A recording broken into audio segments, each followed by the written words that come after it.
Singanpor police મથકમાં ઝડપાયેલા નકલી marksheet મામલે પોલીસે દિલ્હીથી વધુ એક આરોપીને ઝડપી પાડ્યો છે। સુરતની સિંગણપોર પોલીસે નકલી માર્કશીટ અને ડિગ્રી કૌભાંડ ઝડપી પાડ્યો હતો, જેમાં સુરતના નિલેશને ઝડપી પાડ્યા બાદ તેના 2 એજન્ટને પણ સિંગણપોર પોલીસે ઝડપી પાડ્યા હતા। તો દિલ્હીમાં નિલેશ જેની પાસે ડુપ્લિકેટ માર્કશીટ બનાવતો હતો તે રાહુલ સૈનીને પણ સિંગણપોર પોલીસે ઝડપી પાડ્યો છે। હાલ આ મામલે કુલ 4 આરોપીઓની સિંગણપોર પોલીસે ધરપકડ કરી છે। લાખો રૂપિયા લઈ આ ટોળકી ડુપ્લિકેટ માર્કશીટ અને ડિગ્રી બનાવી આપતા હતા।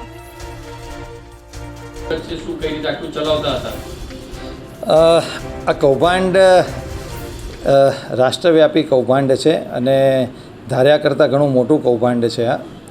આની અંદર સમજીએ તો કોઈપણ વ્યક્તિને ફોરેન જવું હોય અથવા કોઈ સરકારી નોકરી લેવી હોય અથવા કોઈ નોકરીની અંદર કોઈ ડોક્યુમેન્ટની જરૂર હોય તો તે લોકો નોર્મલી કોઈ એજન્ટનો કોન્ટેક્ટ કરતા હોય છે।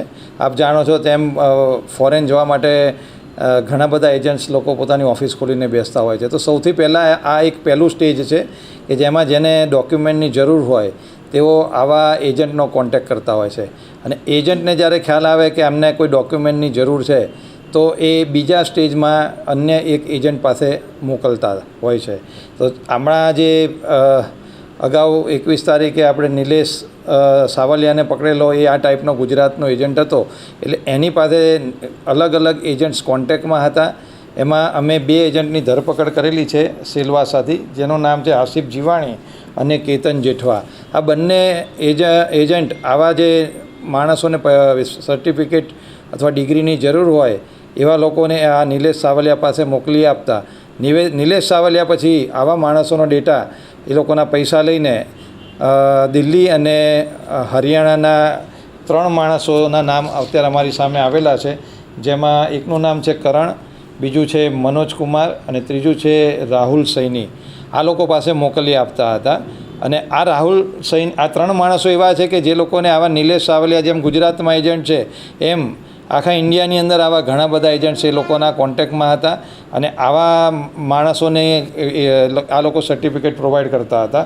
જે પૈકી સિંગણપુરની અમારી ટીમ દ્વારા રાહુલ સૈનીની 24 તારીખે અટક કરવામાં આવેલી છે અને જ્યારે એનું ઘરનું સર્ચ કરવામાં આવ્યું ત્યારે તેની પાસેથી અલગ અલગ 60 ડિગ્રીઓ અને સર્ટિફિકેટ્સ મળેલા છે, જેની અંદરથી 47 નામજોગ છે અને બાકીની 13 એ નામ વગરના સર્ટિફિકેટ અને ડિગ્રીઓ છે। એટલે રાહુલ સૈનીને અટક કરીને એના 1 તારીખ સુધીના પોલીસ કસ્ટડી રિમાન્ડ મેળવવામાં આવેલા છે અને એની પૂછપરછ કરતાં આગળ પણ નવા તાર ઓપન થાય છે, જેની અંદર દિલ્હીના અને હરિયાણાના અમુક ઈસમો છે જે લોકો આવા ફેક સર્ટિફિકેટનો ધંધો વર્ષોથી કરી રહ્યા છે અને આ લોકો દ્વારા ભારતમાં ઘણા બધા લોકોને આવા ફેક સર્ટિફિકેટો આપવામાં આવેલા છે। તો આ એક સ્ટેપ બાય સ્ટેપ અલગ અલગ લેવલે એજન્ટ્સનું આખું એક સિન્ડિકેટ છે અને આના જે માસ્ટર માઇન્ડ છે એ લોકો દિલ્હીમાં અને હરિયાણામાં બેઠેલા છે, જેના માટે અમારી સિંગણપુરની ટીમ અત્યારે દિલ્હી અને હરિયાણાની અંદર રેડો કરી રહેલી છે અને આ માણસોને અટક કરવામાં આવશે। અત્યાર સુધી ટોટલ 217 જેટલી ડિગ્રી અને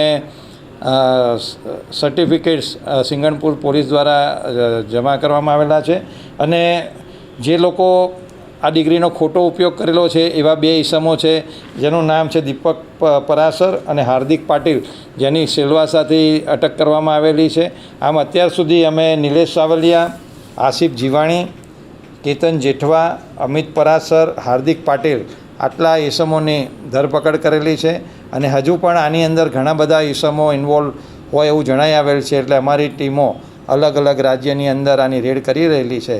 આની અંદર એક વસ્તુ ધ્યાનમાં આવેલી છે કે આમાં યુનિવર્સિટી અમુક છે જે ગુજરાત બહારની છે એ લોકોનું પણ ઇન્વોલ્વમેન્ટ ધ્યાનમાં આવે છે, કારણ કે આ લોકોના ઇન્ટ્રોગેશનમાં એ વસ્તુ ધ્યાનમાં આવેલી હતી કે જે દિલ્હી અને હરિયાણામાં બેઠેલા ઈસમો છે એ લોકોના અમુક કોન્ટેક્ટ્સ યુનિવર્સિટીમાં પણ રહેલા છે અને યુનિવર્સિટીની અંદર એમના અમુક માણસો રોકેલા છે, એટલે એ એમના દ્વારા સર્ટિફિકેટ આપવામાં મદદ કરવામાં આવતી હતી અને જ્યારે કોઈપણ એજન્સી અથવા ફોરેનની યુનિવર્સિટી આવા સર્ટિફિકેટનું વેરિફિકેશન કરવામાં આવે ત્યારે યુનિવર્સિટી દ્વારા પણ આવી ડિગ્રી અને સર્ટિફિકેટને એ લોકો ઓથોરાઇઝ કરી આપતા હતા। એટલે આ એક રાષ્ટ્રવ્યાપી બહુ મોટું કૌભાંડ છે અને સિંગણપુર પોલીસ અને અમારી ડીસીપી ઝોન 3ની ટીમ મહેરબાન પોલીસ કમિશનર સાહેબની સૂચનાથી એની તપાસ આગળ કરી રહેલી છે.